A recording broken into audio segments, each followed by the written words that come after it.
this is Amanda from The Fundamental Home, and I am here today doing the final video for our, financial lessons for kids. And the reason why we did this video was we were trying to figure out the things that our kids had learned from us that were valuable to them in terms of teaching them finances. So Ricky is the last person who's going to share with you his top 3, yeah, hey, this is Ricky, by the way, his top 3 financial lessons that we have taught him.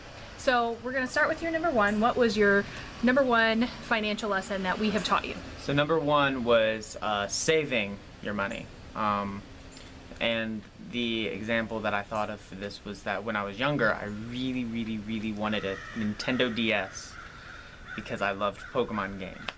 And Mom and Dad said that they would not buy me one. If I wanted a DS, I would have to save up my money and buy it myself. Now let me just say here, I have actually mentioned in other videos that we told the kids that we would not buy them video games. We would buy them system or the games or get them for Christmas. We would do nothing like that because we didn't want video games in our house. And we thought erroneously that if we told them they had to save for it, that it would totally never happen, and then we didn't have to take the blame for it. It was totally passive aggressive. And they showed us up. So. Saved. I ended up saving my money and bought myself a DS. You did. And then you also used, kept saving and getting all the games because we didn't buy them. Yep. It was a continuous process, so you learned some discipline with that. Definitely.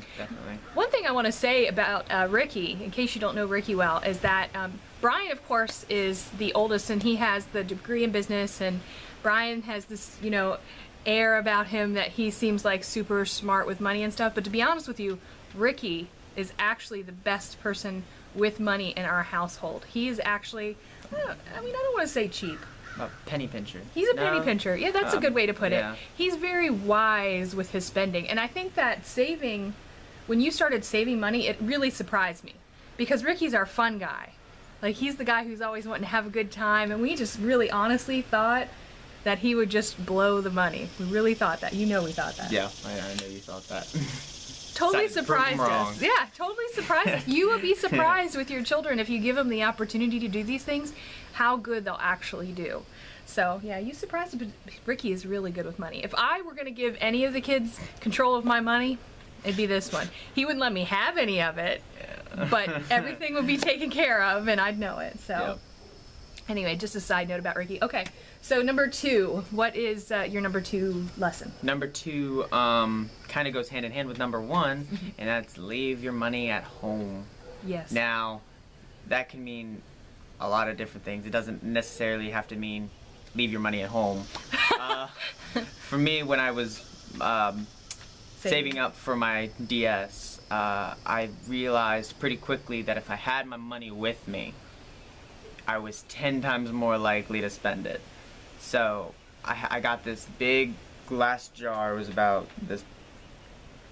that big. The camera's small. Yeah, like a foot and a half. Big jar. Big jar. And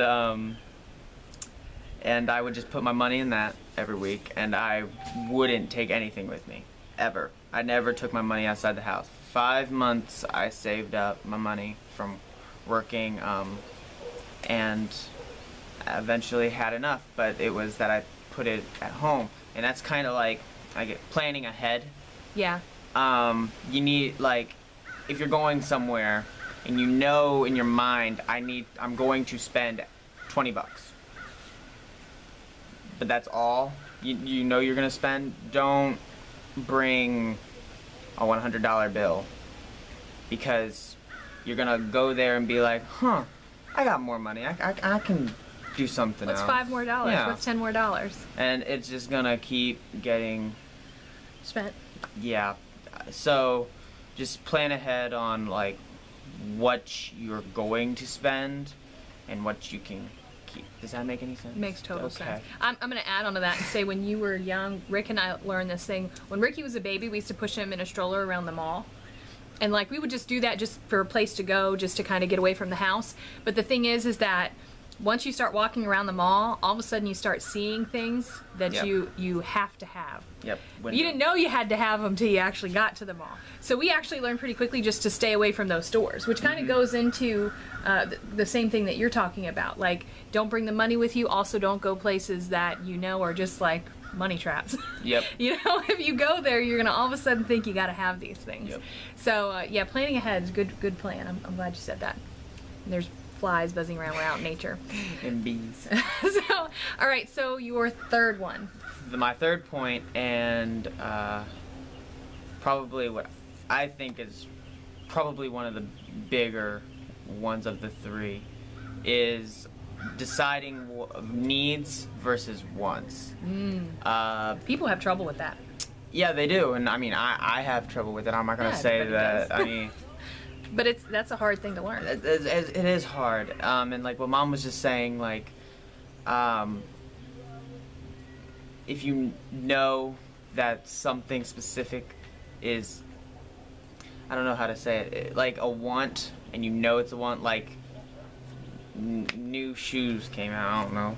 Yeah. And we're not you those just people. happen to casually walk by the store like, oh, I just want to take a peek at it. You're more likely to go buy. Yeah. So, but that's not a need. It's just I want the new shoes.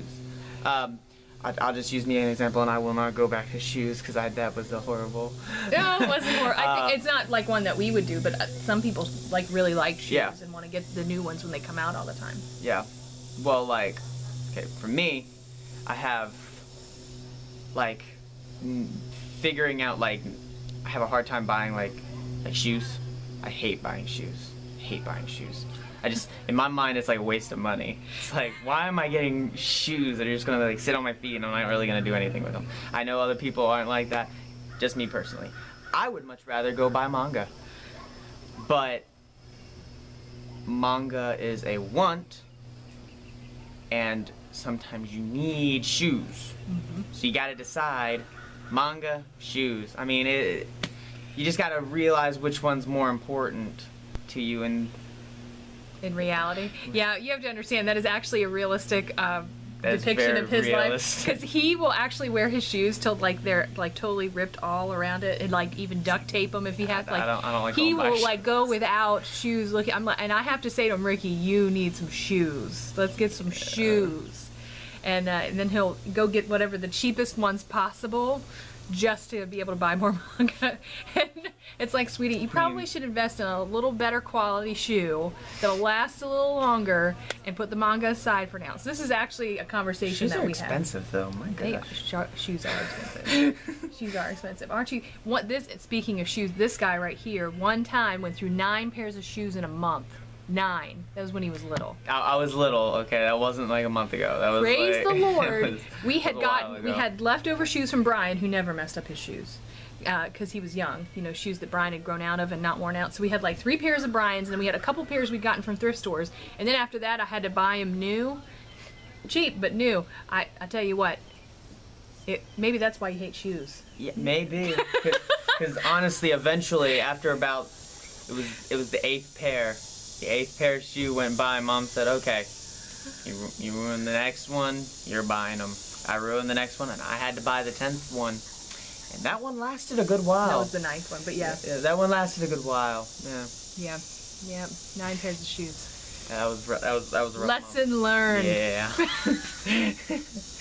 Oh, man. Anyway, on the needs versus wants, I think that's realistic in terms of, for me and for my viewers, a lot of you guys are moms, like there are things that I want, like for instance a freezer. And yeah, I could really use a freezer, but I don't need a freezer. Even though it's practical, even though it's useful, it's not necessarily. He's distracted by a kitten over here. It's adorable. Look at the baby, she's so pretty. Say hi, Tiger. There she is. So anyway, sometimes we're still petting the kitten over here. Sometimes there are things that you think that are a need, but they aren't really a need. They're still a want. And you really have to discern between what is something you actually need right in this moment and something you want. Not to say that you can't get your wants, but you have to structure it into a plan. And that goes with your second point, planning ahead, so that you're not just wasting money. You know, you really have to think about things. So those are 3 really great financial lessons that I think most adults have trouble with. Yeah. Yeah, I'm not kidding you when I say this guy right here is really, really good with money. If I were wanting someone in charge, it would be Ricky right here. Almost called you Ricky Joe. Fine. That's my baby. Okay, so that's it for our financial lessons. You've heard from every single member of the family. Hopefully Sunday, Rick and I will get together and talk about what we think of what the kids said and how we're going to maybe use that in the future to teach other financial lessons, things that we think we're missing, things that we think that we need to really work on, or even some things we might pat ourselves on the back for. High five, Mom and Dad. So anyway, we hope you've enjoyed the series, and thanks for hanging out with us. If you want to see more about Ricky, I'm going to link at the end of the video some videos about him and his art. Yay! If you haven't seen them, he has his art journey. I think there's a Q&A with you about art. There's all kinds of stuff on here. So yeah, Ricky, he hopes to have his own YouTube channel one day. But you know what? I'm going to link in the description box. I'll link you to his Instagram, and you can go say hi to him over there and see some of his artwork. So, all right, you guys. Thank you very much for watching. You all have a wonderful weekend, and we'll see you next time. Bye! Hey, thanks for watching. I'm really glad you came to visit us here at the Fundamental Home. Make sure if you enjoyed this video that you click the like button, and also click subscribe right below me for more videos coming into your inbox all the time. And also, if you enjoy social media, we've got links up at the top here for Facebook, Twitter, Instagram, Pinterest, all the other fun things. And check out thefundamentalhome.com for more information about what we're doing all the time and how we do it, because there's way more details there. And here over to the right, we have some videos that I recommend. So thanks again for coming by, and we'll see you next time. Bye!